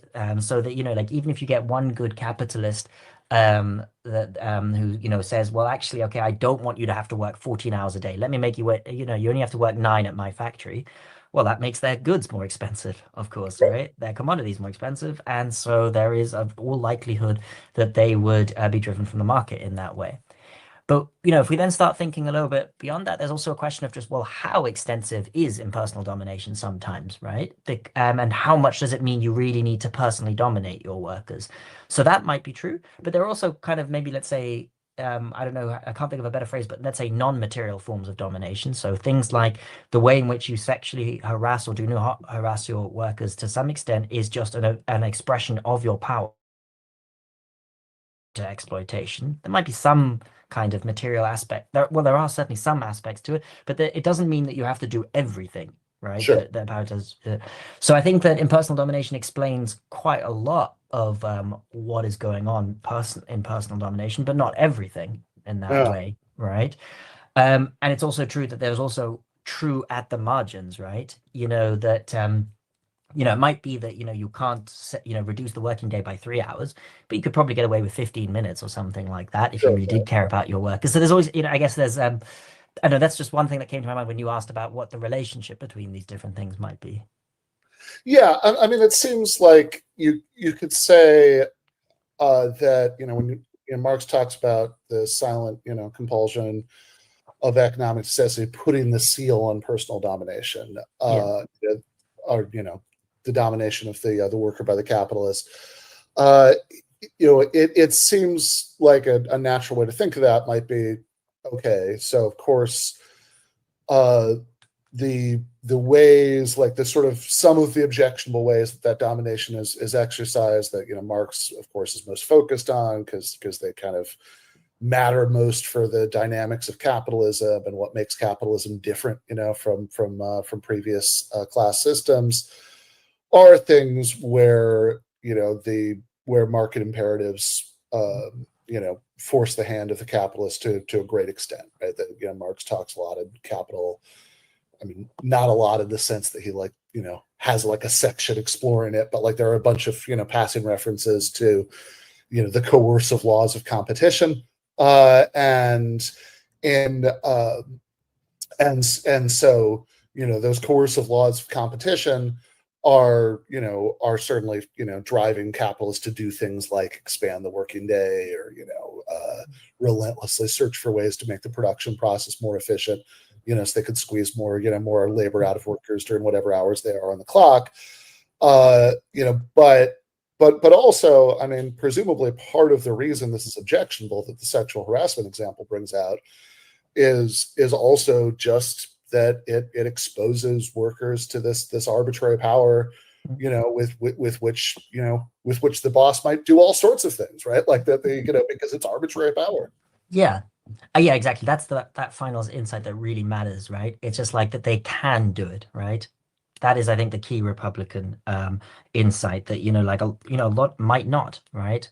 But it's obviously worse when people do in fact interfere and do in fact do these things, right? But even I think, and this is, I think, that some the people like Philip Pettit and stuff, who are big in the Republican revival, so nicely highlighted from the beginning, was that, well, even when people don't exercise their power, it has effects on people's character, right?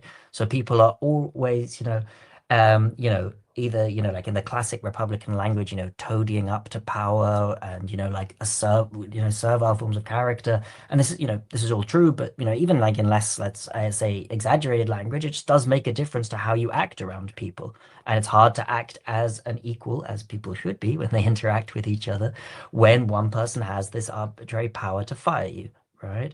And that is, even when it's not used for like really egregious cases of sexual harassment and so forth, it also just undermines the way in which people should relate and act towards each other, which is as free and equal beings. And I'm glad you highlighted the silent compulsion or mood compulsion, which I think we really owe to Zoran Mao, of course, for like his excellent book in really highlighting that centrality of that kind of impersonal and that different, what makes capitalist domination somewhat different to previous forms of unfree labor, which we should also say is, saying it's different doesn't mean that it's worse necessarily, right? Of course, right?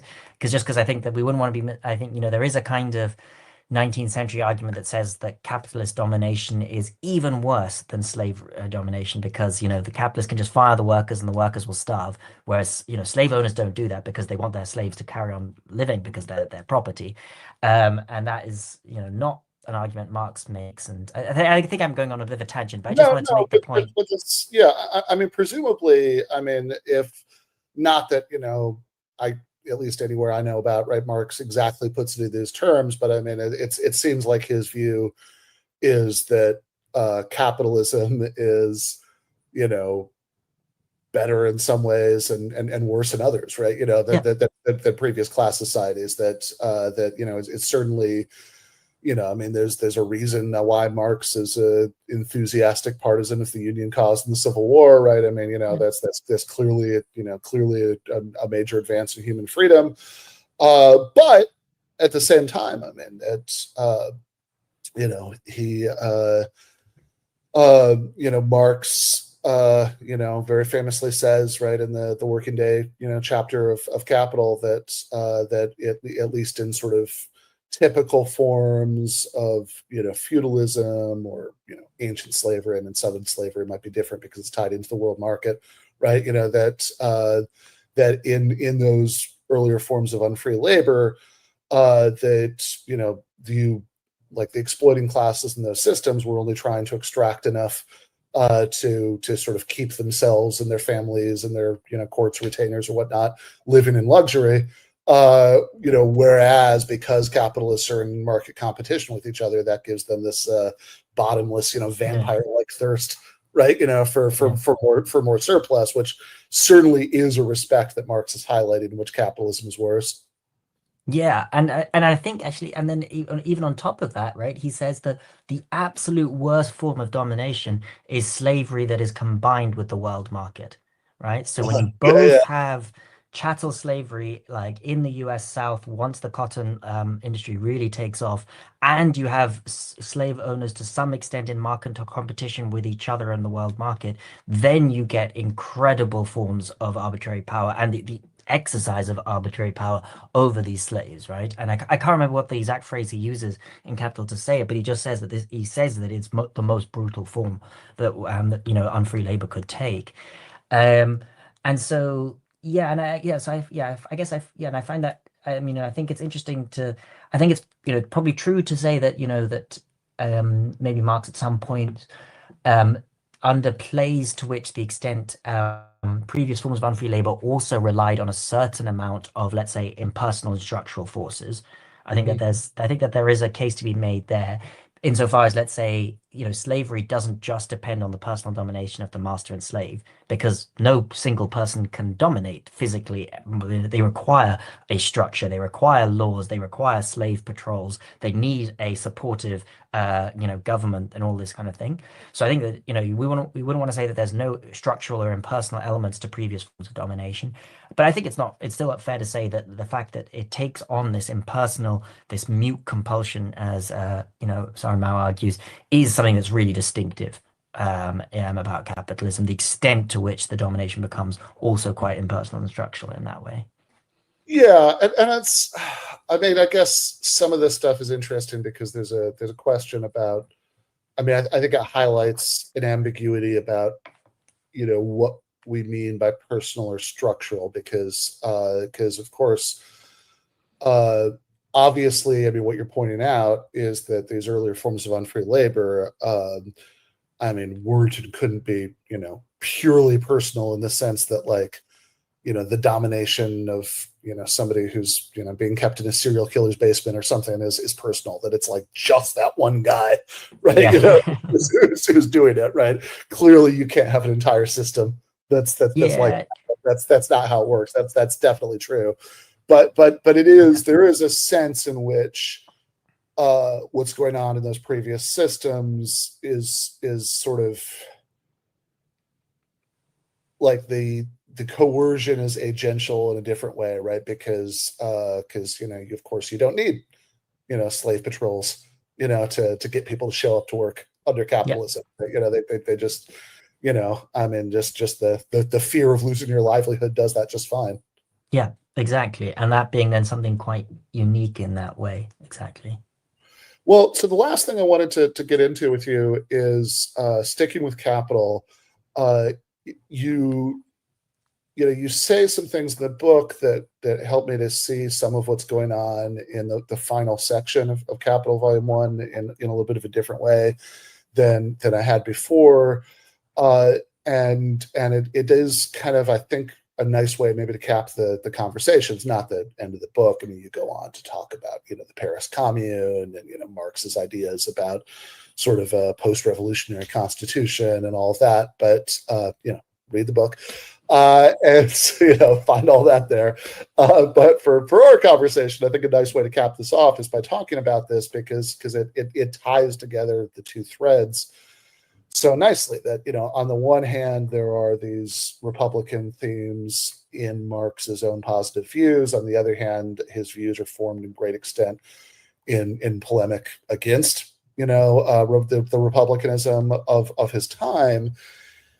And you tell us, like part of the way that you explain this in terms of some of what's going on in the last part of Capital and so-called primitive accumulation, where Marx is talking about the enclosures, the driving of the English peasantry off of their land, at the advent of capitalism, and the political context you give to that for that is Marx's involvement in the International Working Men's Association, right, the first international, which I think you say gives because a lot of these a lot of these ideas derived from like kind of non-socialist radical republicanism are very popular within the first international, and so the politics of that, if nothing else, kind of forced Marx to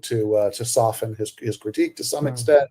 And I also think that some of I mean, I don't know, I also just suspect that organically, like, it would be very, very unsurprising if I mean, I think it's something that very often happens in long running debates, right? That like no matter how intense it is, over the course of time, you do sort of absorb some of the best points made by your opposition, right? Into your own view, right? So because one of the things that's striking that you point out about that last section of Capital is, okay, the core point, like historical materialist points that Marx is making, and like going back to the debate with Heinz and all that stuff, that's still there, right? But the emphasis is very different rhetorically. And there are all these passages there where Marx is sounding very Republican themes that he see, like not just in this sort of non-domination sense, but like he sounds a bit like one of these Republicans that he has been debating since the 1840s. That he talks about the proud yeomanry who Shakespeare wrote about, who are the backbone of Cromwell's armies, and he actually does seem to be inclined to give this sort of freeholding English peasantry credit for this kind of Republican virtue of these small farmers and small artisans, even at the same time as it's very important to him to argue that there's no going back. No, I mean, I find it striking when you read those bits of Capital as well, because they really, some of them, they don't sound like what Marx is supposed to sound like, I suppose. Like he's not supposed to, you don't think that he would be celebrating the yeomanry that made up Cromwell's army, kind of thing. I think I was really really helped here by Will Roberts's book Marx's Inferno, that also really made the point, well, if you want to understand what's going on there, look at the context of who he's trying to argue against. All right. And that is, there's a whole bunch of people in the International Working Men's Association who in fact think that that's a really attractive thing, without any kind of hesitation. I mean, I read some of these pamphlets from, the late 1860s, some of these so-called O'Brienites, kind of social Republicans.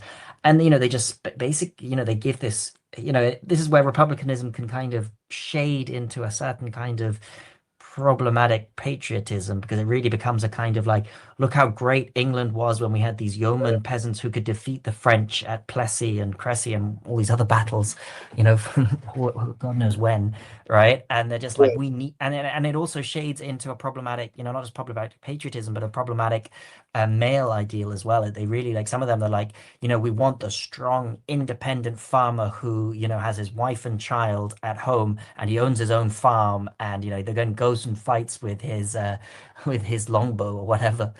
So there's there's kind of there are problematic aspects of this kind of celebration, but so these pamphlets exist and they're popular and the people come to these lectures. Workers want to hear about this kind of stuff, right? They're receptive to it. So I guess the memory of living in this independent way is not so far away for a lot of these workers. For some of them, I guess in different seasons they might go back to that kind of work as well.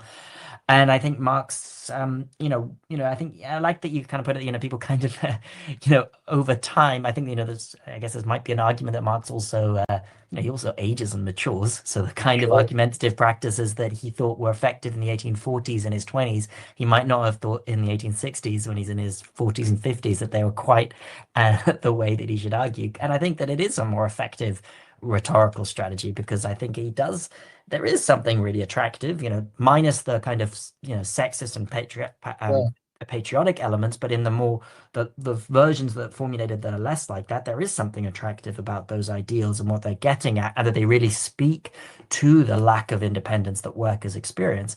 And, like kind of just laughingly dismissing that as, oh, that's, a bygone age that, doesn't, has got nothing to say to us today, just doesn't take his audience very seriously.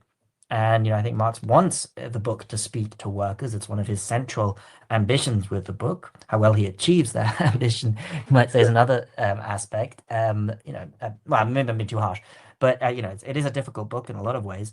I mean, it also, as hard as it sometimes is to imagine, I mean, it's like this, like, sort of late, I something I very often think about reading Capital is like that, okay, sure, granted, most people in the Victorian world couldn't read, but literate Victorians were just insanely more literate than anybody right now is, right? Yeah. If nothing else, I mean, just the, like it really brings, oh yeah, now they didn't have TV, they assumed attention spans were much longer. Oh yeah, I think there's something entirely true about that. I think that, doing this reading group has been a nice return to like actually just doing it very, low tech, just having the book in front of you and a bunch of other people in the room, and the amount that you can get done when you actually don't have these distractions sometimes. So yeah, I think there's definitely something true that, it's also a format that is written for a different age, right? In a way. And sorry, I was just distracted by the point. The question originally was, so yeah, and I think that, so when he's writing those sections, I think that what I still remember so powerfully, but from those, when I first read those sections, is what it just really gets across is that Marx is hammering this point across page after page, is that capitalism, in order to exist, has to destroy independence. Yeah. Right? It's an absolute prerequisite. And he says this again and again, whether that is through, the closing of, let's say, the Western borders in the USA or emigration to Australia and all kinds of aspects of colonialism, workers cannot have the option to exit capitalist relations, at least on a mass scale, right? If capitalism is to exist, right? It really has to destroy them owning their own land, whether like through, the collectivization, the enclosure movement in Britain and England, all these different processes in various forms destroying independence, right? And that being absolutely critical is, I think, something that I still really take away from. And I think, I hope that, like the story that Republicanism, or like comparing with Marx, allows you to really see that aspect clearly, in the book, in Capital. Yeah, I mean, so you mentioned William Clay Roberts' book, Marx's Inferno, which is a book that has many virtues. I do think that he underplays the extent to which in Capital Marx is, still very much, thinks that, like industrial technological development is a, necessary prerequisite, for the this, Right. the kind of abundant socialism that, that he foresees in the future. But again, I mean, it is interesting because at least rhetorically, right? Like it's a very different strategy, and I think a lot of what you say makes sense about why it might be a more effective strategy, because Marx clearly does think that and says that at a bunch of places, right? That this is sort of creating the material foundations for the socialism that we might have in the future. But it, instead of sort of saying, oh well, we'd be, I mean, phrases he does use at various points in his career, as like, oh, we'd just be stuck in mediocrity forever, with this of small farmers and small artisans. And that's actually really a return to the old Marx, right? Yeah. Like when he uses a phrase like that in Capital, which he does, you do sometimes still get a little bit of that hint of the old Marx or the young Marx criticizing that like a Republican alternative as just a mediocrity, right? But on the whole, it's But sorry, I interrupted. Yeah, no, that's right. No, he does say that in Capital. That's right. Yeah. So he does.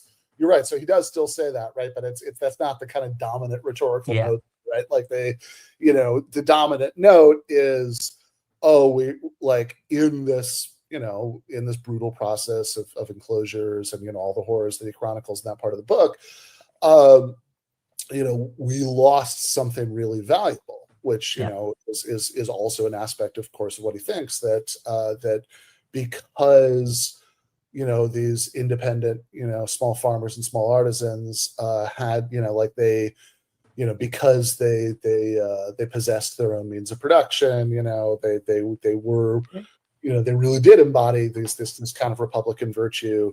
But of course, I mean, the note that the next to last chapter of Capital ends on is it says there's no turning back, there's no turning back the clock, but the implication is we can sort of restore what was good about that in a new form under socialism. Yeah. And I think, and I mean, he says at one, I think a couple, in 1880, so a few years after Capital, when he writes this preface to the French Workers' Party's manifesto, he says there are only two modes of production in which the workers can be free. Either they own the means of production individually or they own them socially. Right. Yeah. So he's it's an explicit admission, or I don't know if admission is the right word, but an explicit statement that like there is freedom in that Republican ideal, right? But it's it's not possible. But there is freedom also to be gained in a socialized form of the means of production as well. So I don't know where that leads us, but I just think that it is, I think, a striking thing to admit that about the opposing view, that is also a path to freedom, or was even a realization of freedom at one point, but is now just not a path that is historically open to us anymore. Yeah, I mean, in a way, I mean, going back to the beginning of the conversation, I mean, it sort of feels like, in his own very, very different ways, given his radically different context, radically different preoccupations, all that stuff. In a way, it seems like on the normative question, I mean, Marx is kind of landing where Rawls does, right? Well, here are the options, right? Here are the things that would satisfy, my consideration, my requirements. It's not that it's not that Marx necessarily thinks that there's a sort of principled philosophical reason exactly to prefer one to the other. It's just that history is what makes the choice there, right? Like whatever else you think, whatever however you understand the nuances of what Marxist historical materialism amounts to, it does seem pretty clear that like at the even on a very minimalistic interpretation of it, one of the things that it entails, is like, or maybe a very basic assumption of it, is that no society, has ever, will ever sort of voluntarily regress to a lower standard of living,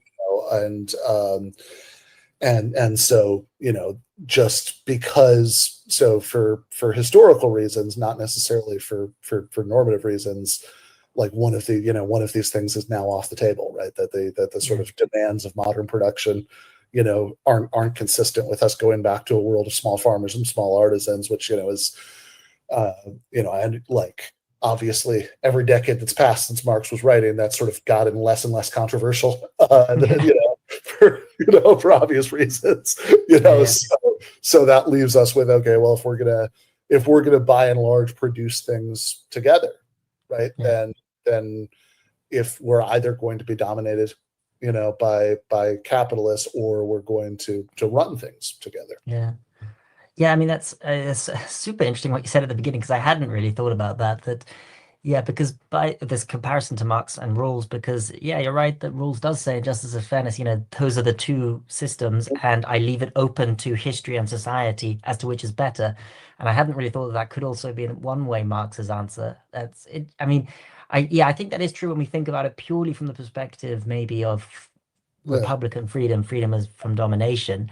I think that the things that I emphasize less in the book, but are aspects of Marx's legacy, there are other things that he says and things from his ethical thought overall that might lead you to a certain criticism of the Republican independent forms of production, right? So I think that there might be, I think, or even, there's a critique that Marx makes of drudgery, let's say, of work, all right, and work being boring and alienated in that sense. You can have work that is not dominated but is still boring, right? And that yeah. yeah, and that kind of argument might lead you to prefer, or like, might mean you're less neutral between modes of production, that you think both are free, but one does this rather than the other, for instance. And I wonder whether Rawls, just because of his liberal commitments, is a bit more worried about, let's say, visions of the good life coming into it. So I think this is something that I've really come to think about more through a colleague of mine, Jan Candiali, who's writing a book also that's forthcoming on Marx that I think will be really excellent. And some of his previous articles getting across that, Marx has a view of, let's say, what is the right, what is the just, and I think in some ways that might be freedom as non-domination. This is somewhat sketching of a quick argument, but there is also a view of what the good life should entail, which I think goes beyond what Rawls, I think, classically would be willing to. Definitely. I mean, like Rawls's liberalism. I mean, he definitely, Rawls definitely at least thinks like a theory of political justice should be neutral about conceptions of the good life. Exactly. Whereas, I mean, Marx, I don't know, I think here about like Vanessa Will's book, Marx's Ethical Vision, right? Where she's like really emphasizing the Aristotelian concerns about, individual flourishing and, and all that, which, yeah. So do like I take your point. I mean, that does give you like a normative reason to prefer, like high tech, collectivized production, than, to like anything that would be consistent with, with small farms, small artisans. Although it's an interesting question because it's sort of not purely, I mean, it's in a certain way, it's not purely normative because it's like there's the normative concern about like what's a good flourishing life in the background, but the empirical premise is still sort of supplied by this view about history, and it's not totally clear to me how those two interact there. Yeah, and there's also another aspect that I think also Jan Candiali has also highlighted very nicely in his article on unalienated production that people might be interested in Ethics, published a few years ago, where he also makes the point is that what's really important to Marx, at least when it comes to the 1844 manuscripts and his comments on Mill, is producing for others being a really important part of your flourishing. And so, fulfilling your own conception of the good life by providing others with the services and the goods that they need for their flourishing. And if you have a really independent form of production, of course, where you're really just only providing for you and your family, then at least on that account of Marx's account of human flourishing, that wouldn't be, you wouldn't be neutral on that question. Yeah, that's super interesting. I mean, that, is... Yeah, I mean, that's maybe something a little bit like G.A. Cohen's, socialist value of community, right? We want to like, serve and be served by others. That. So yeah. Well, anyway, look forward to that book when it comes out. But meanwhile, this one that we've been talking about is Citizen Marx, Republicanism, and the Formation of Karl Marx's Social and Political Thought. There's a link to where you can order it down below where we are speaking right now. Bruno, thank you so much for your time today. Okay, thanks so much, Ben, for the discussion. I had a lot of fun.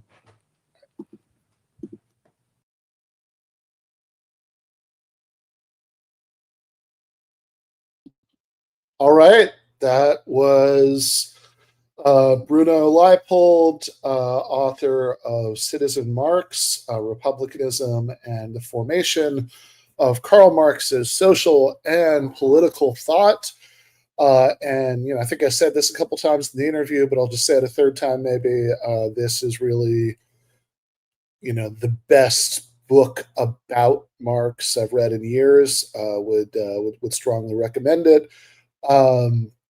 And it's a lot of it is just really interesting in his history, and it's but it's also conceptually interesting. So really, check out that book. But meanwhile, having all eaten our fruits and vegetables at this point in the evening, it is time for some dessert. So we are going to go to the post game, where we are going to be joined by the one and only RM Brown. I just checked; he's already in the StreamYard over there to talk about Jordan Peterson. Watch some more of that Jordan Peterson versus 20 atheist debate. We watched his conversations with the first two atheists last time, but I don't know if he actually talks to all 20 of them, but if so, maybe it gets better in the other 18. We'll see. There are definitely some good moments in there. Fair enough. All right, we are going to go to the post game right now. If you're already a GTAA patron, you should have an email with the YouTube link. If you don't see the email, you can go to the Patreon. If you're not a GTA patron yet, but you've decided that today is the day to turn your life around and become one, that is Patreon. I am once again asking for your financial support. Exactly. Patreon.com/Ben Burgis, where for $5 a month, you get access to the patron-exclusive post games after every regular episode, the Discord server. Sometimes we release things early to patrons before they go to everybody else. Various benefits, but really these are all just ways of saying thank you. The reason to do it is not.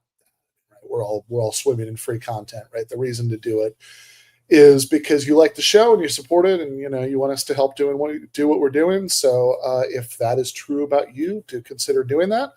No time like the present. So that's patreon.com/Ben Burgis. But if you are already a patron, and if thus marked yourself as one of the best human beings, we will see you on the other side in about 2 minutes. Left is best.